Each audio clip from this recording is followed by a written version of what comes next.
Hello everybody, my name is Jeremy Clover and today I'll be talking about Holly Black's novel Tithe. Tithe is a fantasy novel that was published in 2002 and is the first in a trilogy of novels.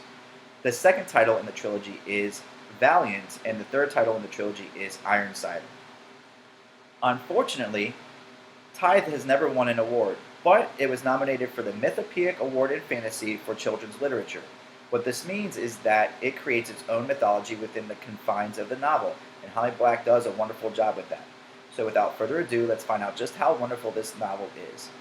First, we are presented with our protagonist, Kay Fierch. Kay is not like your everyday teen. Instead of going to school, Kay follows her mother's band around as they try to make it big, but unfortunately the band just isn't that good and they're not making it big. So Kay is tasked with having to find job after job to help support her and her mother. Then we find, after a series of kind of weird events, that Kay and her mother make their way back to the Jersey Shore to live with Kay's grandmother.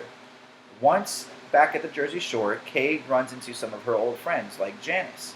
She also runs into Gristle, Spike, Looty Loo, and the Thistle Witch. Now, these friends are what some would consider imaginary, but they're not. In fact, they're fairies, and Kay is the only one who can see them.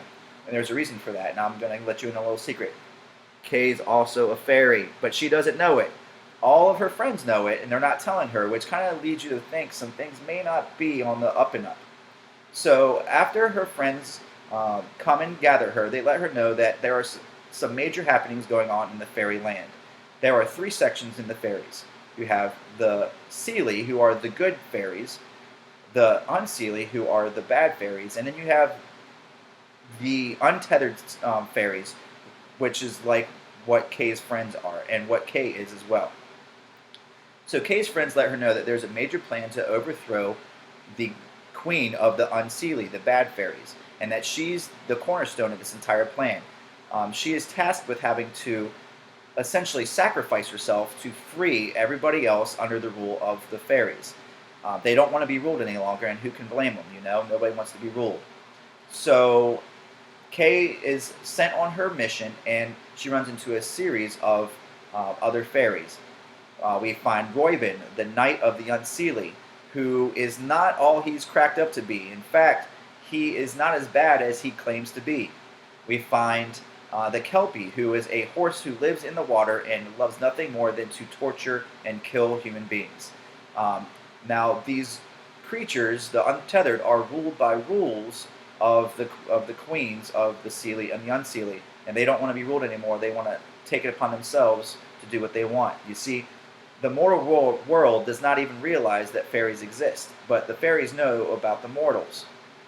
They don't want that to be anymore, so they want to be unleashed upon the mortal world. That's where we go. So I'm not going to tell you much more because if I do, I kind of give it away, but I'll let you know that lies are told, truths are found out, and mystery abounds. I hope that your interest is piqued because I'll let you know my interest was most certainly piqued. It was a novel that I didn't expect to like, but I enjoyed thoroughly. So I hope that you pick up the title and enjoy it yourself. Take care and have a great evening.